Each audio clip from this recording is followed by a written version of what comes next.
Hey dudes and dudettes, Mr. Theris here, and welcome back to another Doctor Who review. I'm back here again with Stacey. Hello. And we will be covering season 11, and I know it's season 11, TV confirmed it for me. Season 11, episode 9 of Doctor Who with Jodie Whittaker. Whittaker? Yes. Did they say it? Yeah, as the Doctor. And the episode name is... It takes you away? It Takes You Away. If you guys have seen these videos before, you understand the formula in which we go for. But if you're just hopping into this randomly, I'll give you an idea. What we do is, I'll give you a synopsis of the plot, and then ask Stacey how she felt about the episode, and then give you how I felt about the episode, and then we might do a mini sort of discussion on things we might like, things that we disagree with each other over, and at the end of the episode, we will then give you a rating out of 10 because reasons. And that is kind of how these things go. So, I'll just jump in it with giving you a plot synopsis. Right, the plot for this episode. The Doctor and co have gone on an adventure. I love this version of Doctor because they just go on an adventure. They don't know where they're going. They just hop in the TARDIS, and each episode they're there somewhere. And this time the Doctor has a magical power of tasting dirt to find out where they are. This is a new gift the Doctor has, and they find out they're in Norway, they're not sure when, but a sheep passes by, and the Doctor's like, everyone stay still, scans the area and realises, oh don't worry about it, it's only 2018. About 100 years from now, the sheep will revolt, and it's a bloody massacre. Excuse me, what? Alright then, fair enough, that's now continuity in the universe of Who. And they're like, okay, so we're in Norway, and Ryan spots a cabin. And the Doctor's like, right, a cabin in the middle of Norway in winter, and there's no smoke. So they go and investigate. They get to the cabin, and it's all boarded up. All the windows and everything is all boarded up, but they see movement inside. They go inside to investigate, and they find a girl hiding away in a closet. We find out this girl is blind, and she is terrified that the monster's going to get her, because the monster just got her father. And the Doctor's like, okay. Ryan's really skeptical about this and is blunt as anything and declares that, are you sure it's not a monster and your dad just hasn't done a runner? Alright Ryan, we understand you've got daddy issues, okay? Do not suggest that everyone's father runs away. Chill. Yaz, the heart of the group, as she always is, comforts the girl and tries to find out what's going on. They hear a noise, and this makes everyone assume, okay, there is a monster in the woods, and they decide to try and investigate. They can't find anything, but in the shed they find bear traps, and they assume that the father must be having these bear traps to help catch the monster. They repeatedly still hear the noise, and the Doctor tells Graham to go into the attic and look through the window to see if he sees the monster. And while he's up there, this weird alien sound effect goes off, and he turns around because it's caught his attention, and he sees a mirror. But he has no mirror, he has no reflection in the mirror. And he's really curious, and he walks closer and closer to the mirror and starts waving in front of it. Can't see himself, but waving your hand, maybe the reflection randomly turns up. And then Ryan turns up. And Ryan, being the brains of the group, he has some really heartfelt things to talk about. And he says, I would think we would know if we were vampires. Alright Ryan, cool. Thanks for that. The Doctor then turns up, and because the Doctor is the Doctor, she walks up to the mirror and sticks her head through it, and realises this is a dimension into another universe. And she's like, wow, this is amazing. This is probably where the blind girl's name was... I've forgotten. But her father's name's Eric. I remember her father's name. It's Eric, like Eric the Viking. Yay, Norway Vikings. Anyway. So they decide they're going to go through the mirror to find, to basically see if they can find her father. The Doctor takes Yaz and Graham with her, while tells Ryan to stay behind and look after the girl. The one character who is being very cold towards the girl is the one character that's staying behind to look after her. Well, smart move there, Doctor. Smart move. For whatever reason. So he stays with the girl. The Doctor writes on the walls 3 statements, but she makes it sound like she's drawn a map and says, make sure to protect the 3 weak points of the house. and what she wrote on the wall was something like confirm the assume the father is dead, or is it a short? Assume the father is dead.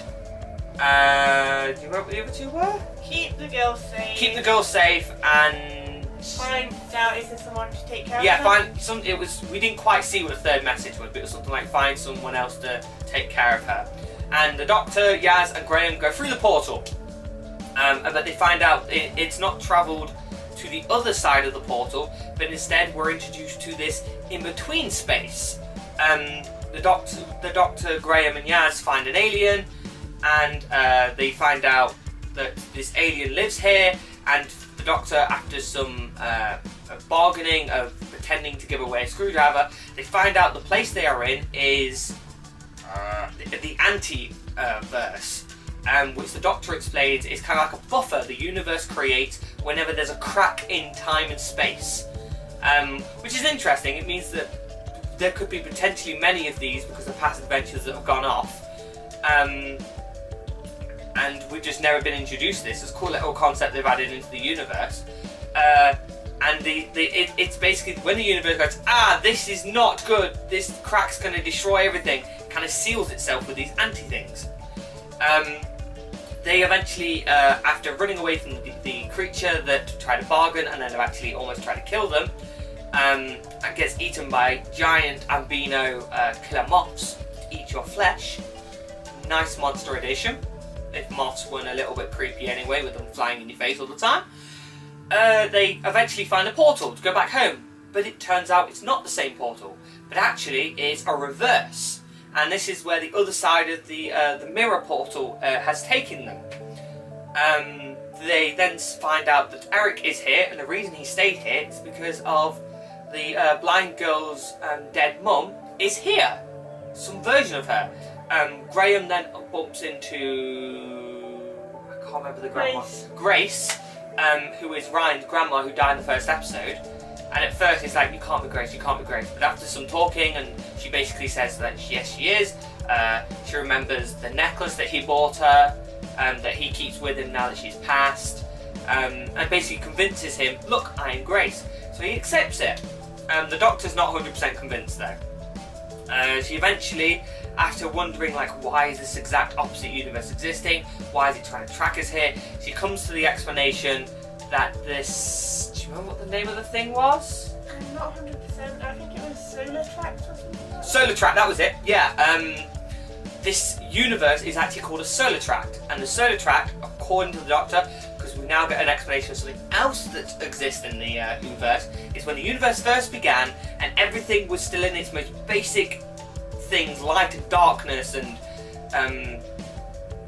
every bit of information before the universe came together. There was the Solar Tract. But the Solar Tract is an entity that is not compatible with our universe. As long as it existed in parallel with everything about our universe couldn't come together to create itself. So it banished Solar Tracts into its own separate entity universe completely, and then our universe came together. Now the Solar Tract has created this parallel universe to essentially try and trick people into accepting it so it can essentially merge with our universe again. Fortunately, it can't do that. The universe and the Solar Tracts will collapse completely if this happens. The Doctor then has to convince Graham and Eric that their loved ones aren't actually their loved ones. After some convincing, Yaz is the first to go, look, you are not... Sorry, her name's Grace. You are not Grace, and she gets shunted out of the universe. The blind girl, because she isn't blinded by pure sight, she can tell just by touch, her fake mum touching her, that she's not real, and the universe, bam, exiles her as well. Graham at first says, "This is Grace, this is Grace," and she's like, "Great," and he's like, "Grace, come with me. Ryan is trapped in the antiverse." And Grace is like, "No, you stay here with me." And he's like, "You're not Grace." Bam, he gets exiled. The Doctor can't convince Eric to let go, so the Doctor basically tells the Solar Tracts, look, I am essentially something that has experienced every single element of the universe. I have accepted I have experienced. Love, loss, time passing, every experience necessary. You want to experience the universe, accept me, get rid of Eric, because you don't have the power to keep both of us. So the Solar Tract goes, awesome, bam, exiles Eric, and the Solar Tract then transforms the universe into pure white corridor of light with purely just the Solar Tract in its preferred form, which is the talking frog, Grace's voice. It just goes to show the Doctor doesn't really care where the Doctor is, because everything is beautiful. So having a corridor pure white is enough for the Doctor to accept the world that she's in, which is a really kind of beautiful visualization of kind of the Doctor's mindset, really. But the Doctor realises that even though she really wants to stay here, she wants to get to know the Solar Tract and become its friend.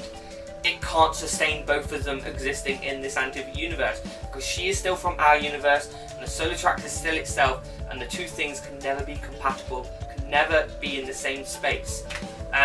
So she says, I'm sorry, but I cannot stay if you want both of us to exist. And the Solar Tract says goodbye and lets her go in a nice way. And the episode ends with everyone back in the normal universe, and the Doctor basically says, I made a new friend, what a shame. And then they all climb in the TARDIS. Eric and his daughter decide to leave Norway and go back to somewhere and live in a flat with Wi-Fi instead of living in the beautiful countryside of Norway.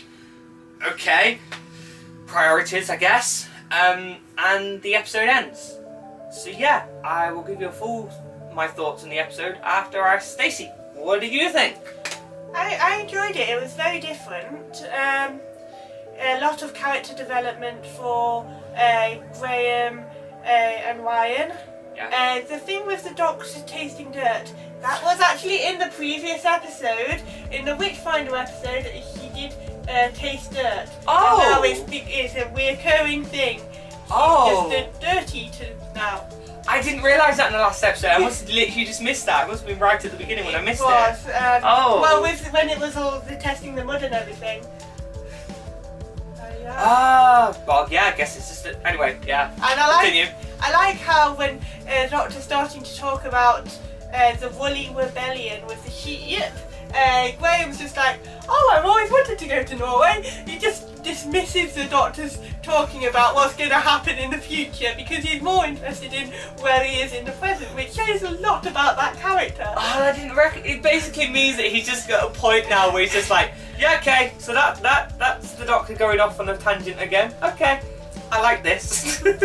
I'm really enjoying Jodie Whittaker as the Doctor. She's fun, really fun, and having so many assistants really does help. And Ryan, yes, at first I thought with him dismissing, oh, your father's just gone away, that was him being brutal and having his own issues. But then later you find out that the reason why the blind girl reacted so strongly to that instead of just denying it was because her father was depressed because of her mother dying, and he'd not dealt with it, which is fair enough. And he had actually left her because he found a way to live with his wife again. But we also forgot to mention the monster wasn't real. Yes, he set up a recording so his blind daughter wouldn't go wandering into the dangerous areas where there were actually bears, not monsters. And with her being blind, he left her with food and told her, oh, be scared of this monster, which isn't really responsible parenting. And the whole idea of the Solar Tract, I really like that concept. It's interesting, and the fact that this is a whole universe of its own that's conscious, but it can't be with the rest of the universe because it just won't connect. So that is interesting, and yeah, I thought it was a good episode, but weird. Yeah, with you talking about it, you have actually taken my opinion a bit, because watching it, I was just kind of like, yeah, it's who? Unlike the last episode that I felt like had some real kind of like, wow, this was like all the way through. I was solidly intrigued by it. This, it was just kind of like, okay, so they're in Norway, and okay, there's an event that happened, and they're doing the whole splitting up, investigating, come back, and the issue is found, and they have to then deal with it. Which is the formula of Jodie Whittaker. I'm not knocking it. I think it's a great, good, decent formula. Gives you a way of dividing the storyline and bringing them back together, and they learn information. Cool. I like it. And I thought it was alright. But yeah, you're talking about it, and yeah, thinking about the solar tract itself, it really is an intriguing idea. It's funny the fact that we probably won't get any more information on the solar tract. It would probably never get used again, but it's a really intriguing idea. The fact that it was a bedtime story that the Doctor was taught by her fifth grandma, because she had seven grandmas. Well, they could be great grandmas. No, she was just saying grandmas, and supposedly the fifth grandma was also kind of a troublemaker, because said that her second grandma was working for an alien race. Okay, fair enough. What's her favourite grandma? What's her favourite grandma then? So that was a cute little thing. Yeah, I think it was good. The whole emotional aspect of these aren't really your loved ones, you're going to have to let them go kind of thing, or everything will go kaput. Who's done that before? Especially with the things like where the dead came back in the Cybermen episode, where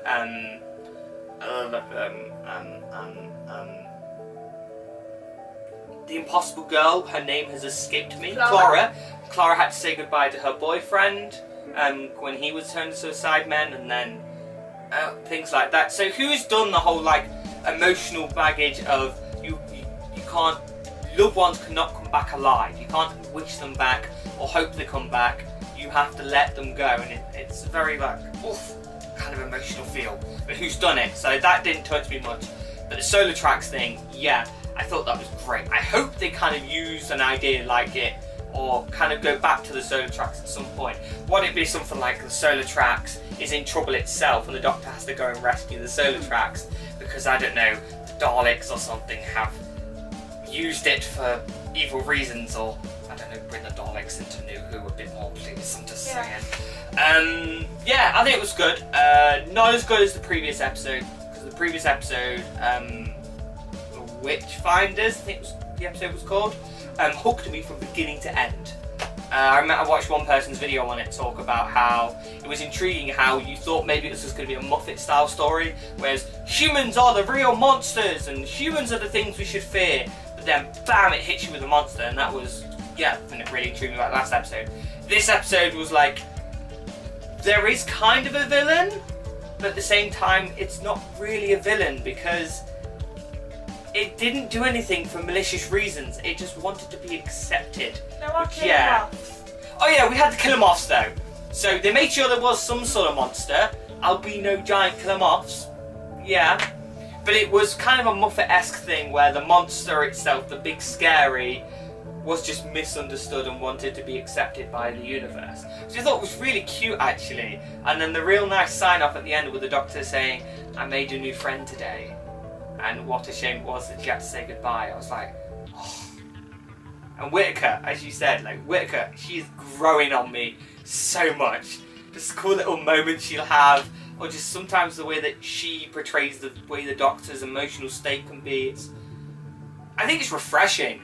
I didn't want to point out the fact that she was a female and the effect that being a female had on the Doctor's like personality, but I think it's very refreshing because there is definitely a different take to it. The Doctor being a female character. It's not to a point where, oh, the Doctor's all girly girl and everything now, but the girls in general, this is just my personal opinion though, is that they can portray emotions in a much stronger way than men mostly can.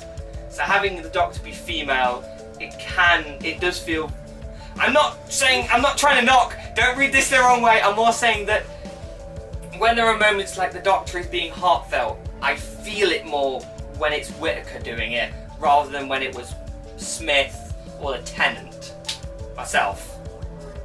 I don't feel it more, but I understand what you mean about women. It's because women from an early age are socialised to act a certain way. Men have just the same amount of capacity to be caring That's and not everything like not that. what I said. That's not what I said. I said just the way that the emotions are portrayed by Whittaker. I feel them more than when Smith, David, Capaldi, or any of them could have done the same kind of, oh, that monster. Like, most of the time when the male doctors did it, it was in, like, if the monster that was misunderstood was, like, there was an issue with it, like it was being caused pain. There was usually like a very angry thing, and with Whittaker, it's more from the heart, kind of, oh, gosh. It wrenched my heart a bit more, the way she said goodbye. That's what it was. It was just her saying goodbye to a universe she could never interact with, and it just wrenched me so much. I understand what you mean. However, to me, it doesn't have any effect it being a female instead of a male.